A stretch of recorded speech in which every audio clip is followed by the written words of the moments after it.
In that evening, did you give to your kids something like Calpol to help them sleep? We're not going to comment on anything, but, there is absolutely no way we used any sedative drugs or anything like that. And I got nightmares in my head, I fear thoughts build up until I can't hear. My mind fills up into a creature, and it haunts me somewhere much deeper. I got nightmares in my head, I fear the thoughts build up until. Hello and a warm welcome to True Crime Rocket Science, the most authentic voice in true crime. So when I came to the MCCANN case, one of the areas that was particularly problematic I found was this sort of endless argy-bargy, this endless argument around sedatives. First of all, there were people saying Calpol was used, and then other people saying, well, Calpol's not a sedative. And these arguments would go round and round and round and never really get anywhere because they were sort of locked in this endless combat. Now, in the previous video, I've already provided context for that, the fact that Calpol is relevant. You have quite a few relatives, Kate McCann herself, even saying to the police that they had Calpol with them. And so I've juxtaposed that with Jerry McCann saying what he says here.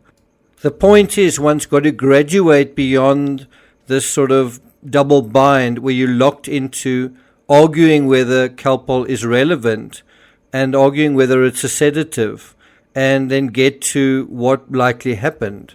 And so in this analysis, we're going to deal with the question, very simple question, is Calpol a sedative or not? Raise your hand if you've Googled Calpol sedative, seen that it says it's not, and that's been your basic position all along. Before we get to that, if you haven't subscribed to the channel, please do. Welcome to the many of you who have subscribed. If you're enjoying this analysis, please like, share, leave a comment. You can also hit the thanks button, and let's get started. It's a popular misconception that Calpol night helps children to sleep. Really? Is it really a popular misconception? Strange that you would have a night medication for children, but it doesn't help them to sleep. So what is it for? And this is what's so incredible. I don't think it's a coincidence. I don't think it's a mistake that this particular question there's so much myth and confusion and emotion around this particular question. Because on the very same day that the McCanns finally arrived home at the end of a disastrous summer in Portugal, the Sunday Times published an analysis of how the well-to-do parents, both doctors, had been unfairly victimized by Portuguese cops and the Portuguese tabloid media. And guess what was central to this article? The truth about Calpol. And that's truth in inverted commas. One of the most powerful rumors, again in inverted commas, quoted in the article was this one. The most powerful rumor was that they had used their medical knowledge to sedate their children. Now, this is what is so crazy is, why would you need medical knowledge to use Calpol when it was something that a lot of people were doing? And so it was conflating this with Calpol. The article goes on to note there was no evidence to support any of the claims. The McCanns insisted they had given their children nothing more potent than Calpol, which is a painkiller that has no sedative effect. Blah, blah, blah. It is paracetamol and so on. And I do agree that you wouldn't overdose quickly or instantly with paracetamol. But it is quite strange to say there was no evidence to support the claim of medical knowledge used to sedate when you do have Calpol present. And the other quote-unquote evidence is the fact that the twins slept the way they slept.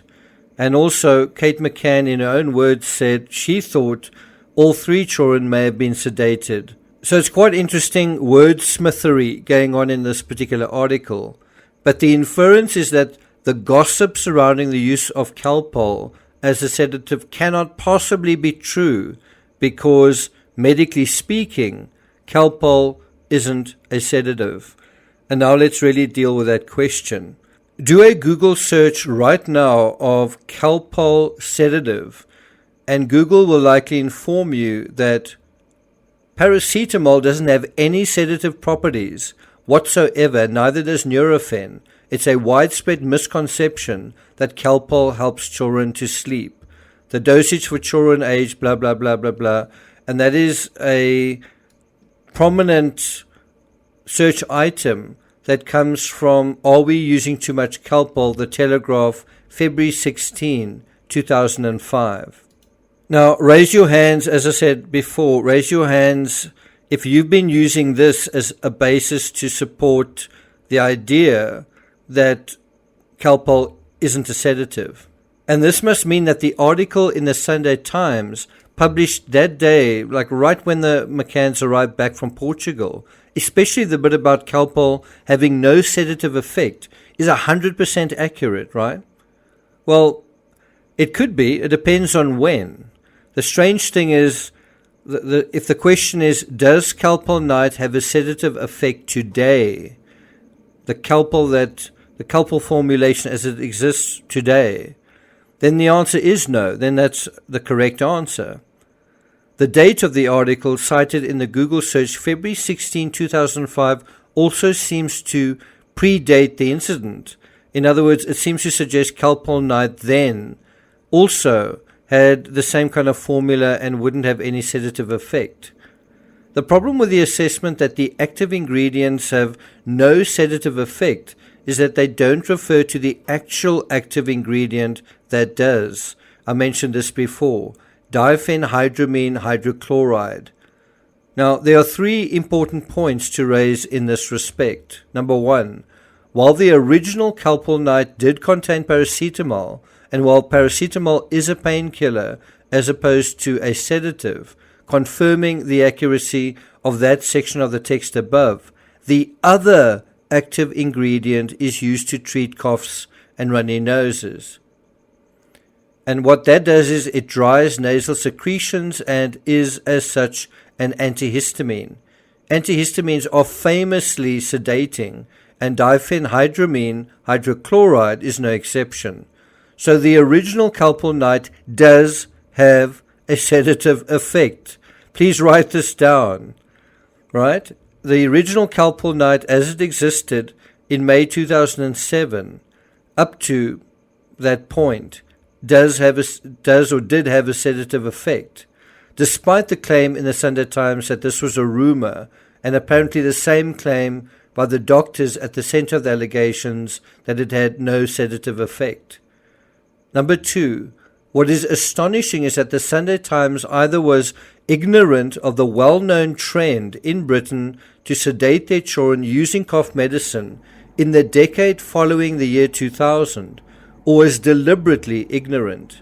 In other words, they either misled their readers on a misconception that it wasn't a sedative or didn't have a sedative effect, or they did so accidentally, perhaps out of ignorance. And this is where things get really interesting. A year and 10 days after setting the record straight on the safety of Calpol, the very same newspaper referred to the Calpol generation in a headline and the dangers of the medication leading to long-term side effects. One of the dangers cited was children given the medicine once a month were 5 times more likely to have asthma. Number 3, by March 2009, that's less than 2 years after what happened to Madeleine, the original formula of Calpol Night was discontinued, and the product packaging of their replacement product was also altered to reflect this. After coming under review, it was no longer recommended to dose any children under 6 years of age with Calpol Night.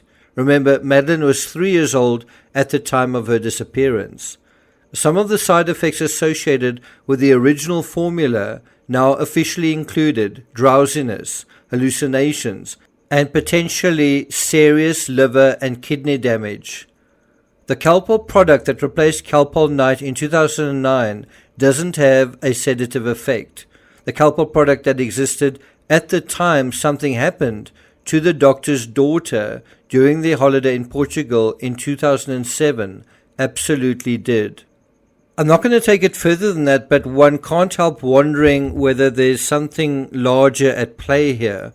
If the whole of Britain were using this particular product, and this incident in Praia da Luz could have brought this into the headlines and changed the fortunes of this particular drug maker, then could that have been part of the momentum, the impetus that drove the prosecution of this case? I've already told you my position, and that is that this whole idea that she was sedated, well, being purely sedated would mean she would die in her sleep, and then there would be no blood, so that doesn't really make sense to me. The other thing, if she was confused by some kind of sedative, causing her to fall off the couch while Jerry was standing outside in the road, well, that wouldn't allow enough time for cadaver traces to form.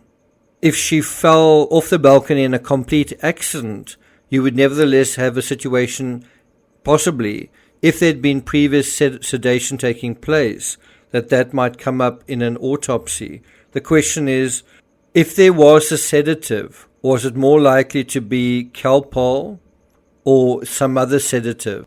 Legally, we'll never know. We'll probably never know, because Madeleine has never been found, and the twins' toxicology that was done on them was done, in my opinion, far too late. Thank you for listening, and I'll see you guys next time.